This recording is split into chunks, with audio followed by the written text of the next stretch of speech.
आज हम बात करेंगे स्वामी दयानंद सरस्वती के बारे में कि स्वामी दयानंद सरस्वती भारतीय राजनीतिक विचारकों के रूप में महत्वपूर्ण योगदान था। उनका जो मूल स्रोत था वेद था। दयानंद भारतीय राष्ट्रवाद के ऊपर काम किया और राजनीतिक चिंतन पर उनकी गहरी सोच थी। धार्मिक विचार, जो सामाजिक स्थितियाँ थी, वो भी एक महत्वपूर्ण स्थितियाँ थी, उन पर हम बात करेंगे। आर्य समाज के संस्थापक स्वामी दयानंद सरस्वती भारतीय संस्कृति के वैदिक संरक्षक थे, जिन्होंने सर्वोत्तम और सबसे अधिक प्रमुख रूप से वेदों की ओर लौटो, बैक टू वेदस का संदेश दिया। उन्होंने भारत और हिंदू धर्म को नवजीवन प्रदान किया और एक साथ ही संत, समाज सुधारक और देशभक्त थे। वैदिक धर्म और संस्कृति को पुनर्जीवित करना उनका एकमात्र ध्येय था। उन्होंने भारत की कोई आत्मा को ढूंढ लिया और उसे राष्ट्रीय जीवन की प्रमुख शक्ति बना दिया और उसी हिंसा की भावनाओं से ग्रस्त और यूरोपियन विचारों में पागल बनी भारतीय जनता को अतीत का गौरव दिखाकर, हिंदू धर्म को सर्वोच्च बताकर उसमें अभूतपूर्व आत्मविश्वास भर दिया। रोमारोला के शब्दों में दयानंद इलियड अथवा गीता के प्रमुख नायक के समान थे। उन हरकुलिस की भी शक्ति के साथ हिंदू अंधविश्वासों पर प्रबल प्रहार किए। वस्तुतः शंकराचार्य के बाद इतनी महान बुद्धि का संत दूसरा शायद नहीं जन्मा। अब देखेंगे जीवन परिचय। मैं doctor Gulabchand Meena, associate professor political science, SRP government PG college Bandikui. ये तो था स्वामी दयानंद सरस्वती भारतीय संस्कृति के वैदिक संरक्षक के रूप में। अब हम पहले उनका देख लेते हैं। दयानंद सरस्वती का जो जीवन था वो किस तरह का था। स्वामी दयानंद का जन्म काठियावाड़ की मोरवी रियासत में टंकारा नाम के स्थान पर 1824 में एक मध्यम वर्गीय ब्राह्मण परिवार में हुआ। उनका पारिवारिक नाम मूल शंकर था। पारिवारिक जो नाम था वो मूल शंकर था और मूल शंकर पर अपनी स्नेह में ही ममता का प्रभाव ही अधिक पड़ा। और पिता परंपरावादी व्यक्ति थे और पुत्र से आशा करते थे कि वो परिवार के धार्मिक संस्कारों को अपनाएं। 14 वर्ष की आयु में अपने पिता ने उन्हें प्रथम शिवरात्रि का व्रत रखने और रात्रि जागरण का आदेश दिया।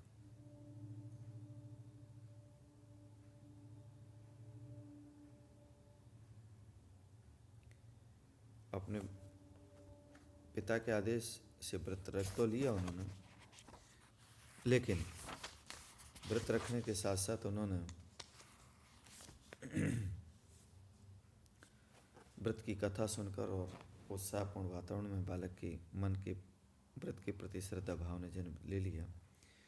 रात्रि के निरवतापूर्ण वातावरण में बालक मूल शंकर की दृष्टि शिव मूर्ति शिवलिंग पर टिकी थी, जिन्हें शक्ति का प्रतीक बताया गया। बालक ने जब चूहों को शिव की मूर्ति पर उछल कूद करके देखा तो शिव मूर्ति और शिवरात्रि व्रत के प्रति प्रयत्न पूर्वक उत्पन्न किया गया ये समस्त श्रद्धा भाव तिरोहित हो गया और छोटी सी घटना ने एक आघात के रूप में उनके जीवन को प्रभावित किया। उनका तर्कपूर्ण मन इस बात को स्वीकार नहीं कर सका कि पत्थर का ये पिंड ही महादेव ईश्वर है।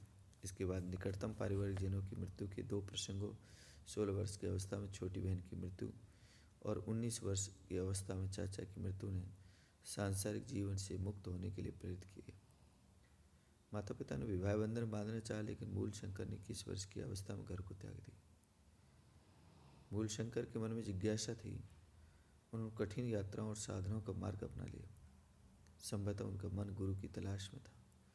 अक्टूबर 1860 में उन्हें मथुरा में गुरु बिरजानंद जी मिले और 14 नवंबर 1860 को उन्होंने गुरु बिरजानंद के सम्मुख सहज समर्पण कर दिया। ये समर्पण समस्त विश्व के लिए कल्याणकारी सिद्ध हुआ।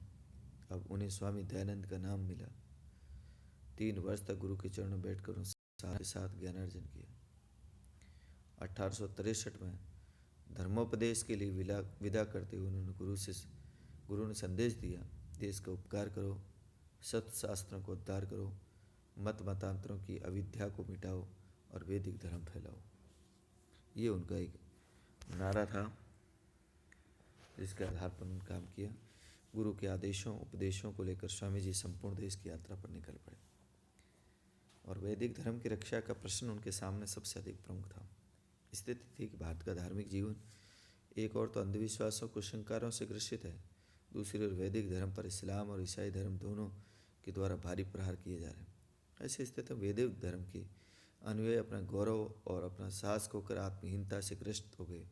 स्वामी जी ने इस स्थिति को दूर करने का संकल्प किया और उस समय जैसी परिस्थितियाँ थी, उन्होंने वैदिक धर्म पर आक्रमण करने वाले अन्य मतावलंबियों पर दुगनी शक्ति से प्रत्याक्रमण बोल दिया।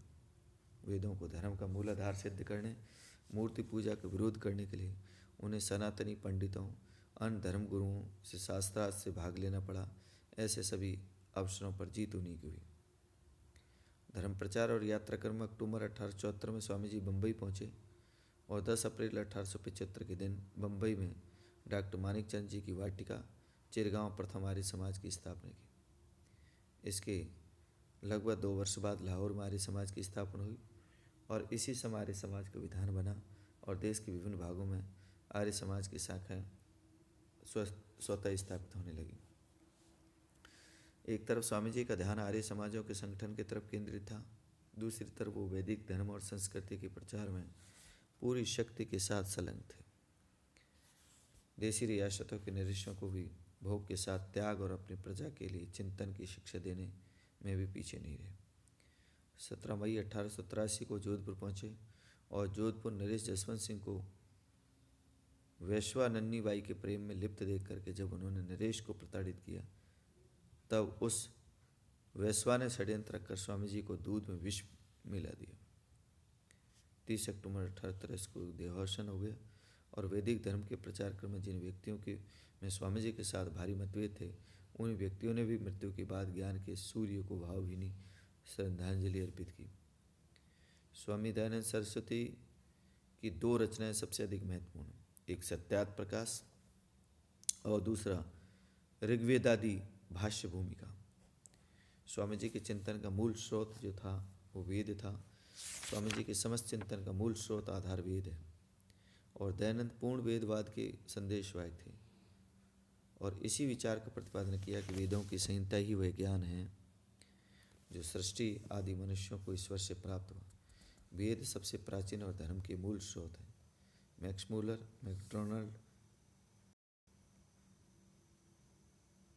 के अनुसार वेद हमारे लिए मनुष्य की बुद्धि के सबसे प्राचीन परिच्छेद को दिखाने वाले हैं। इन्हीं घोषणाओं की जो 4 वैदिक संहिताएं अपुरुषीय है। दयानंद का दावा है कि वेदों में स्वयं ईश्वर की वाणी निहित होती है, इसलिए वेदों में उनकी आस्था चट्टानबद्ध और अडिग थी। उनका कथन था कि वेद शाश्वत और शुद्ध आदि ज्ञान के स्रोत हैं। वो जीवन की समस्त समस्याओं को वैदिक सिद्धांतों के आधार पर समाधान करना चाहते हैं। दयानंद ने असंदिग्ध रूप से घोषणा की कि वेदों में आध्यात्मिक तात्विक ज्ञान और वैज्ञानिक भौतिक ज्ञान का रहस्य दोनों का समावेश है। स्वामी दयानंद का यह निश्चित था कि वह नैतिक जीवन जीने के लिए यदि हम वेदों का मार्ग ग्रहण कर लें तो निस्संदेह संपूर्ण मानवता का कल्याण हो सकता है। वेद आदि उद्गम हैं, इनके अध्ययन से हमारा जीवन पूर्ण श्रेष्ठ हो सकता है और नैतिक पुरुषार्थ के प्रतीक हैं तथा उसे ज्योति प्रकाश के पुंज हैं जिससे समस्त भारत में अतीत में अलंकित हुआ है तथा भावी भारत में भी इसी मार्ग पर चल करके यश अर्जित कर सकेगा। वस्तुतः यह निसंदेह रूप से वैदिक संहिताओं के युग से लेकर आज तक विश्व में वेद का दयानंद से बड़ा समर्थक और उत्पन्न नहीं हुआ। दयानंद से बड़ा समर्थक उत्पन्न नहीं हुआ और 1864 के बाद उन्होंने संत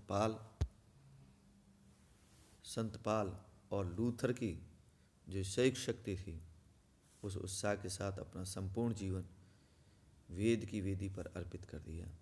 ये थे स्वामी दयानंद सरस्वती, जिनका चिंतन को भारतीय राजनीतिक चिंतन में विचारक के रूप में बहुत महत्वपूर्ण स्थान दिया गया। नेक्स्ट धन्यवाद।